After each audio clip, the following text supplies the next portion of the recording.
Hi, everyone. I'm Tom Hannafin, and welcome to PAYDIRT, a Penn State football show. This show is brought to you by our sponsors, Funk Brewing, the official craft beer partner of PAYDIRT. Now, we're big fans of Funk's Citrus IPA and Silent Disco IPA. However, we want to let you know about some Funk Brewing beers that are available now. The Silent Luau Hazy IPA is out right now in Funk's tap rooms in Emmaus, Elizabethtown, and York, and it's on the way to your favorite grocers and beer distributors. Also, the Cruisin' Belgian-style white ale is available now as well. You can find a variety of Funk Brewing beers at your favorite beer distributor and grocery store. Visit funkbrewing.com to learn where and how you can get their fantastic products. Must be 21 years or older to purchase. Please drink responsibly. Also, PAYDIRT is brought to you by our partners at BetOnline, who continue to be the #1 source for all your betting needs and sports info. Find all the latest odds, news, and sports developments, including this year's Wimbledon finals, Major League Baseball, the latest fighting news, and even next season's early NFL futures. Head to betonline.ag or use your mobile device to sign up today to receive your 50% welcome bonus on your first deposit and use our promo code BELIEVE, that's BLEAV, to get the bonus and get into the action. PAYDIRT is presented by BetOnline, where the game starts. And of course, we encourage you to head to shop.believe.com. That's shop.beleav.com and search PAYDIRT for both t-shirts that are official for the PAYDIRT podcast, the PAYDIRT football show. You're going to love it. One is available in white, navy, and black. It has the official show logo over the heart.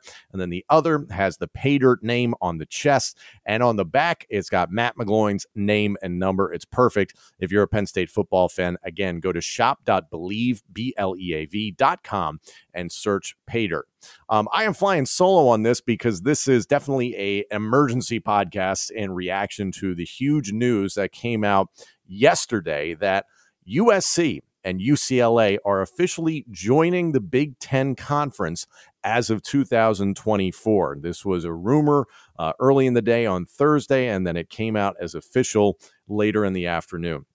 The ramifications of this are gigantic, and it raises so many different questions. So let's just start with the basic makeup of what the Big Ten is about to look like. All right. So you're going to have Indiana, Maryland, Michigan, Michigan State, Ohio State, Penn State, Rutgers, Illinois, Iowa, Minnesota, Nebraska, Northwestern, Purdue, Wisconsin, and now you're going to add in USC and UCLA. For a lot of longtime Big Ten fans, this is unbelievable simply because this used to be a sport that was aligned based on, the map. So for there to be teams that are based in California in the Big Ten is absolutely astonishing to a lot of football fans. Now, the truth about college football at this point in time is that the map really doesn't matter anymore. In fact, the number within Big Ten hasn't mattered for years. So what's the difference? This is a huge power play, and we've seen so many of these over the last few years in terms of conference realignment, opportunities for schools, networks, conferences, et cetera, to just make more money and get in front of more eyeballs. It was very clear that what was going on with USC, I think more in particular than UCLA, is just that USC was coming up. The Pac-12 was losing its power. Obviously, we all know the powerhouse conference is the SEC, as much as Big Ten fans are probably upset about that. It's the truth. The SEC is probably the most powerful and most dominant conference in college football. And then it's the Big Ten.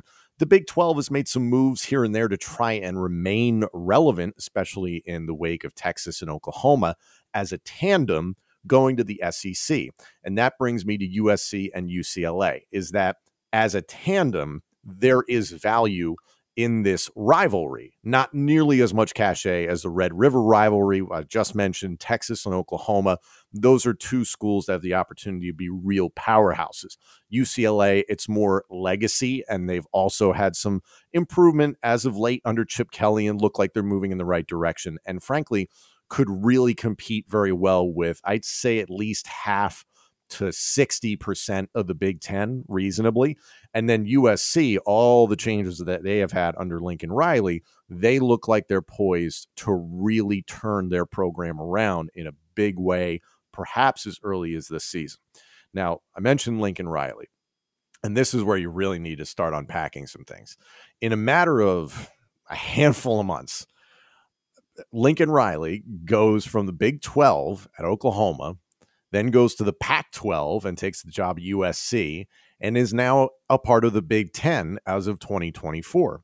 There was plenty of speculation that when Lincoln Riley left Oklahoma to go to USC, it was that he was ducking Oklahoma's move to go to the SEC. That argument could still be made because USC looks like it's far better positioned to do anything now with Lincoln Riley at the helm, but also that Oklahoma, without Lincoln Riley and going into a very crowded SEC, it was going to be much harder for Oklahoma to make it into the college football playoff. So by going to USC, this was before even going to the Big Ten conference was being discussed, it already looked like, oh, okay, USC is going to be, very top heavy within the Pac-12 and really be able to make themselves a good argument to be able to get into the college football playoff. Now the speculation has got to be, how long has Lincoln Riley and UFC been talking about this? How long has the discussion been happening between USC and Lincoln Riley of, hey, if you come here and you leave Oklahoma, we're thinking of leaving the Pac-12 in, about 6 months. Why don't you come sign on and we'll eventually be a part of the Big Ten. We'll get through a couple years with the Pac-12. We'll do our best. We'll build up a recruiting base. We'll get better, et cetera. Lincoln Riley's going to work his magic there in SoCal. And then in 2024, we'll hit the Big Ten like a meteor out of space. So that kind of seems like potentially what happened. I can't wait to see what sort of information leaks out of this, because I would be astonished if that wasn't the case. Leaving Oklahoma, one of the best jobs of those blue chip schools, one of the best jobs in college football. You could understand getting away from the SEC because you didn't want to deal with that just log jam of schools. But now you're set up perfectly within the Big Ten. And you think about the Big Ten, what it could be in 2024, right? I think we all understand Ohio State, probably Michigan are going to be there consistently every single year. Then it's kind of a crapshoot in terms of where's Penn State going to be at in this mix. And I don't think anybody's really expecting Penn State to be better than necessarily, you can say Iowa, Michigan State for sure, Wisconsin probably, Minnesota, and this is probably where you're going to find Penn State, right? So all of a sudden, USC catapults itself in 2024 to the top of the Big Ten. And I don't want to completely forget about UCLA, but let's be real honest. The crown jewel of this acquisition is USC. UCLA is going to be right in that mix, making life difficult in terms of postseason play for the likes of Penn State, for the likes of Iowa, Minnesota, Michigan State. The list goes on and on.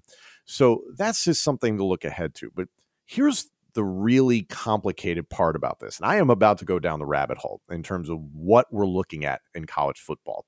For many years, it's been talked about that we're going to start seeing these power conferences, these super conferences. The SEC is going to branch off. There was rumor even the Pac-12 was going to branch off, or the Big 12. And now it looks like we're going to have these two mega conferences with the Big 10 and the SEC. And it begs the question, do these conferences need the NCAA anymore? Now, the real kings in this entire business at this point are the television networks.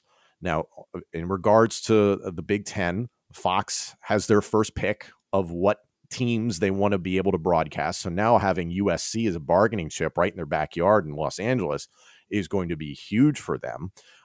So now that's a big piece for them. You've also got Michigan and Ohio State and whoever shakes out in the Big Ten as well. You have two gigantic rivalry games for Fox that you can promote in terms of USC and UCLA. That's got so much history to it. Plus, of course, the game of Michigan and Ohio State every single year.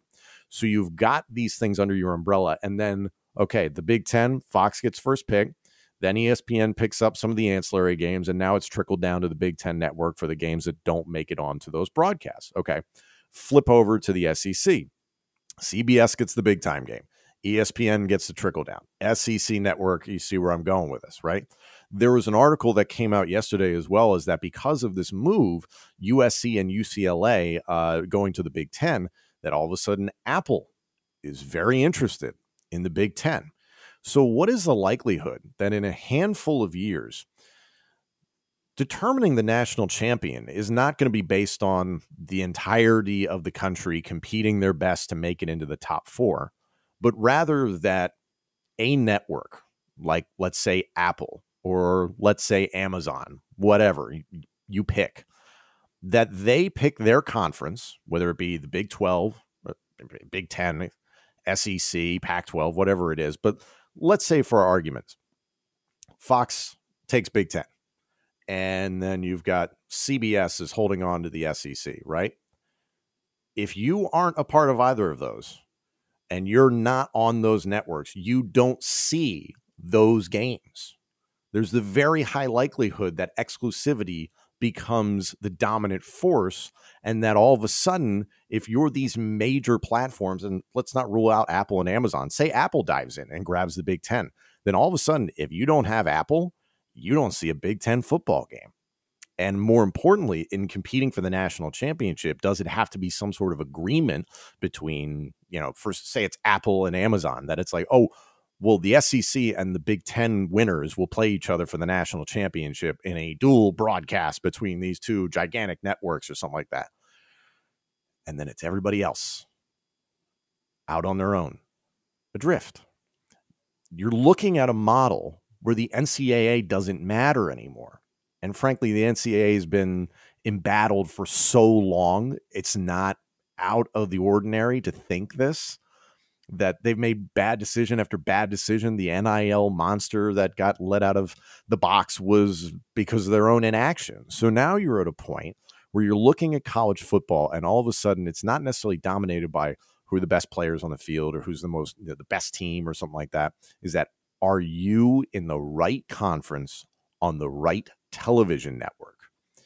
And then for those schools that I mentioned that could be adrift, and unfortunately those players who are hopefully trying to make it to the next level, or even if you go to college and you're like, oh, I'd like to win a national title. It's like, that's great. Hopefully you play for one of the 32 schools that actually have a chance to do it.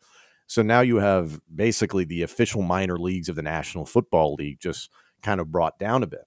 So if you're not, for instance, in one of these two mega conferences, the SEC, the Big 10, all of a sudden, it's kind of like, for those of you that pay attention to English Premier League soccer, they have two different leagues. They have a top league and a bottom league. I don't know what the official names are, but basically, if you don't play well in the top league, you get relegated to that lower league, and you then have to work your way to make it into that top league, the English Premier League. If I'm butchering all these, I apologize. I am just not the most dedicated soccer fan.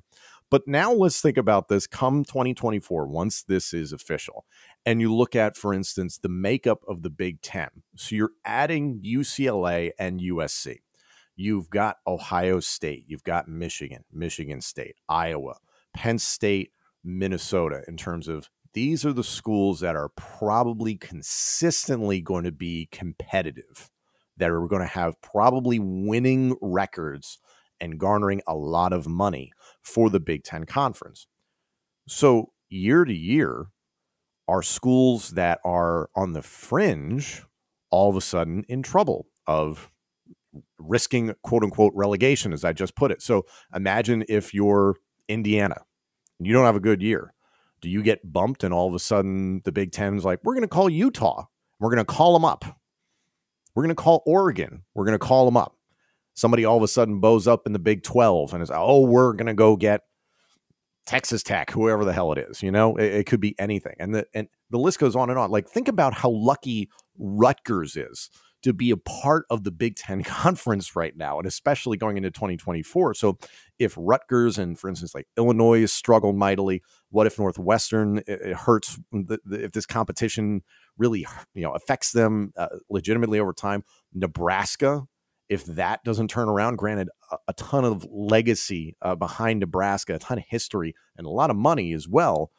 But is that going to be enough if they're not winning on the field? Do you all of a sudden see these teams bumped out? Then I talked about the SEC becoming some sort of mega conference. But, I mean, look at schools, for instance, like Mississippi State, Vanderbilt, South Carolina. Kentucky has been good recently. Mizzou has certainly struggled. But, like, you have enough schools in there that you're like, if you can go get somebody that is not in the two mega conferences and bring them in, there's a lot that can be played with here. And all of a sudden, the complexion of college football is very, very different. It's the haves and the have-nots. And the haves is very, very small, and the have-nots is gigantic. So I know that's really far down the rabbit hole in terms of what this could be, but at some point we could be looking at a national championship model that is just the Big Ten conference winner. By the way, the Big Ten's already been discussing getting rid of the divisions within the Big Ten. So imagine in a handful of years, it's just USC versus Ohio State, USC versus Michigan, Michigan versus Michigan State. I mean, there's all sorts of opportunities in there, but like it could really change the landscape of the Big Ten forever. This is huge. And I think, there was the statement put out by USC's athletic department that, this is the right decision for our students, and the Big Ten's known for academic excellence. This was about money. Let's not kid ourselves. When $50 million plus is on the table, it's the right decision. The Pac-12 has not been doing as well as of late. You certainly weren't going to go to the Big 12, and now you've got the SEC continuing to pile up really, really talented schools. These players are going to continue to make the decision to go to these power conferences so that they can get more eyes on them. And then, of course, we always talk about on this show, name, image, and likeness benefits to be able to get more money. And it's going to be even more and more competitive to actually make it into those schools because everybody and their brother wants to go to potentially those top 32 schools. So this is a mega shift in the world of college football that I don't think we're fully going to realize for several years, because I do think there are going to be some major changes. You're going to see things in terms of television and networks that really start shifting in the way that you as a fan consume college football, but at the same time, how we determine a national champion. Because the arguments that we're all having now in terms of teams that don't make it into the college football playoff, well, imagine if your team is really good and you just happen to not be a part of one of those two conferences at some point. Are you even in the conversation? Hopefully your players get an opportunity at the next level. Hopefully they have chances to make lots of money with name, image, and likeness. But this is really going to change things. So to Lincoln Riley and Chip Kelly, they're going to be diving into something pretty exciting. And listen, by 2024, let's see if they're both there. Like, I would be shocked if Lincoln Riley wasn't there, but who knows how things could go with Chip Kelly. It's just, that's kind of the way college football goes. Somebody could bounce around and go somewhere different, but we're looking at the Big Ten drastically changing. And then to bring this back to Penn State, because that's what the show is about, it's about to get a lot more competitive. And there has been a lot that we've discussed about on this podcast in terms of where Penn State is at in terms of infrastructure for name, image, and likeness benefits. They are built as a university to accommodate for every athletics program, which is great. I referenced a recent interview on Blue White Illustrated. My good friend Thomas Frank Carr from over there interviewed Jason Belzer, who's the unofficial general manager of the Name, Image, and Likeness Collective for Penn State, known as Success with Honor.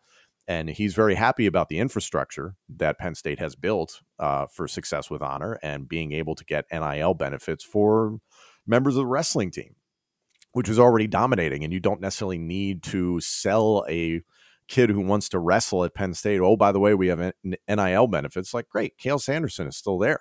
It's still the best program potentially in all of college sports.